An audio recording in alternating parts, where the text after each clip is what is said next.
Welcome back to News One Now. From coast to coast, protest rallies and marches again taking place as folks express their anger. You also had folks there in Ferguson continuing the protest, and we saw a much larger National Guard presence last night. We didn't have the same type of outbreak that we saw on Monday night take place last night. Joining us right now is retired Lieutenant General Russell Honore, who is quite familiar with these sort of situations. General Honore, beyond just what's happening in Ferguson, we also have police in other cities who now are having to cope with folks literally shutting down freeways and shutting down major venues.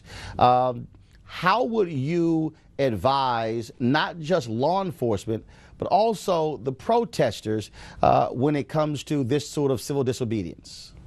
Yeah, understand we got a civil right to assemble and be heard.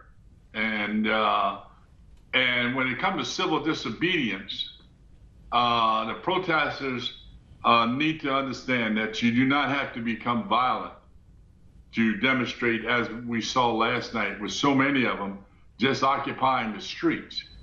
Now, where we have a friction is sometimes when the police decide, which is the law, you generally can't walk in the middle of the street. Then you got some cities you got to have a protest permit and right to assemble permit.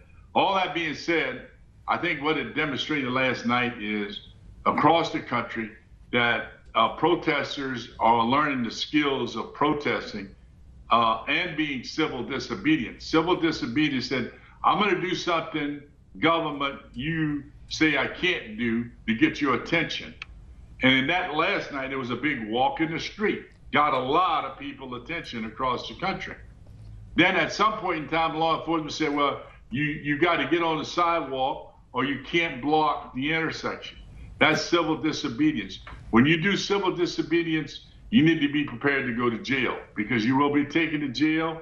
Normally it's a short stay, catch and release type program. If in the process of doing civil disobedience, violence happens and you throw a rock or you hurt somebody or you destroy somebody's property, that's breaking the law. And you not only go to jail, you could end up in prison, depending on the severity of the damage you created. So I'm glad to see last night, even across the country, the police kind of got the word that people have a right to assemble. And when they go to walk in and they block the street, they're doing civil disobedience. That in itself isn't a cause for shooting citizens. Gotcha. The job of the police is to secure people and allow them to speak. And when you have an emotionally, nationally charged issue like this, the best thing they can do is let the people be heard. I want to go to the panel right now because here's what's interesting. When the general talked about being prepared to be arrested, and I'm speaking again in terms of plans of action. When you have organized protests, one, you anticipate there are going to be arrests. Right. You identify the lawyers who are going to go down to jail to get you. You also have bail money lined up. And we see this spontaneous action. And I get it, but I think it's important that as this goes on, so now we're going to be looking into the third day. We'll see what happens on Thanksgiving. We'll see what happens this weekend. This is also why I think it's important to be able to organize this. Right. Because, you know, one of the criticisms that I had with Occupy was that it was sort of all over the place and it wasn't moving towards something. So yes, folks they had presence. Yes, they were they were commenting on social media. Yes, they were putting up videos. But you need to have a plan of action to sustain it. Otherwise, when you lose the spontaneity, that's it, Cleo. It's gone. It's a good idea that you are saying this and that it's on national TV, and maybe some of these young people will hear what you're saying, because you and I and others on this panel, I believe, come from a period where there was a precedent set on how to do this.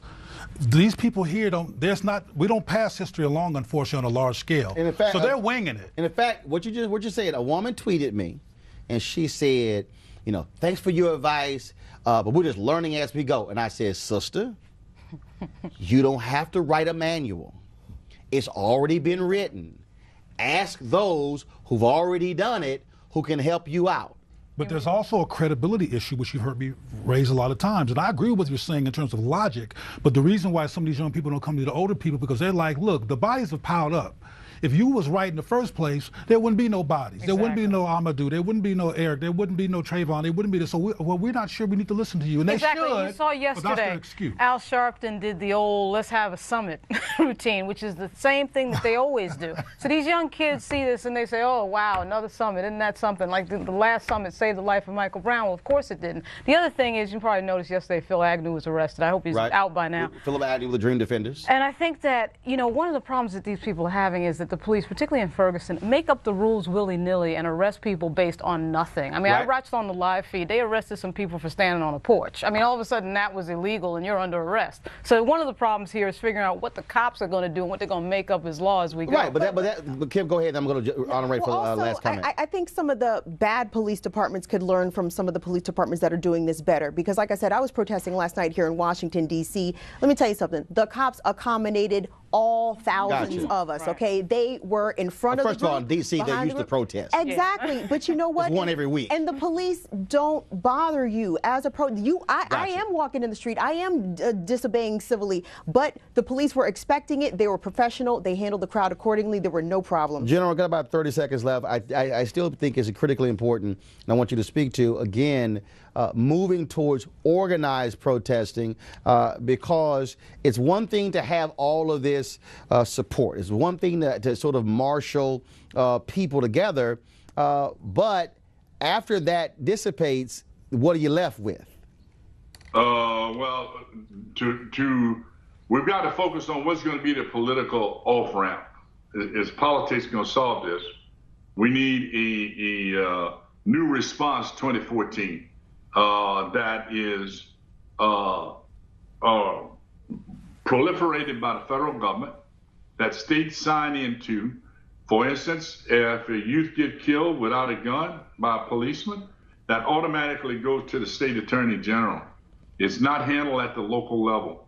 When you have something happen inside a county, like a policeman kill a youth without a gun, that needs to go to the next level of government. Number two, we need to retrain police. We need to pay police a decent wage. Most of them are working 2 jobs. They're stressed. They don't get enough training. They have no martial arts training. And we need to get technology on police, cameras in their cars and cameras on them. We can do better. We need a restart. What we do is not working, and this needs to be a political objective. Coming out of Washington need to come quick so people can tie into this, that something different is going to happen. All right, Lieutenant General Russell Honore, we certainly appreciate it. Thank you so very much. Coming up, we'll chat with some millennials about this movement here, and I want to ask them specifically about yesterday's news conference and call by Reverend Al Sharpton for a emergency civil rights summit.